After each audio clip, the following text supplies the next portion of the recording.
شہر میں اسموگ کے ڈیرے ہیں تو انسانوں کے ساتھ ساتھ جانور بھی متاثر ہو رہے۔ لاہور چڑیا گھر کے جانور بھی ماحولیاتی آلودگی کی لپیٹ میں آ گئے۔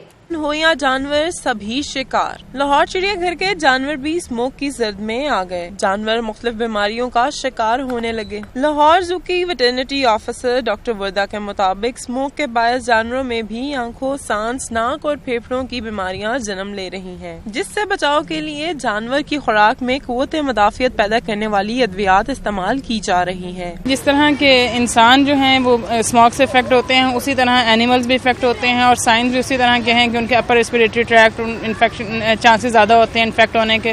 تو اس کے حساب سے جناب یہی ہے کہ ہم لوگ پانی جو ہے وہ اسپرنکل کر دیا جاتا ہے تاکہ مٹی جو ہے وہ بیٹھی رہے، صفائی جو ہے وہ ٹائم پہ کی جاتی ہے۔ اسموگ سے بچنے کے لیے ڈاکٹر شہریوں کو گھروں سے باہر نہ نکلنے کا مشورہ دے رہے ہیں، مگر چڑیا گھر کے جانور تو اس کیفیت کا ہر وقت سامنا کرتے ہیں، لہٰذا جانوروں کی حفاظت کو یقینی بنانا چڑیا گھر انتظامیہ کی اولین ترجیح ہونی چاہیے۔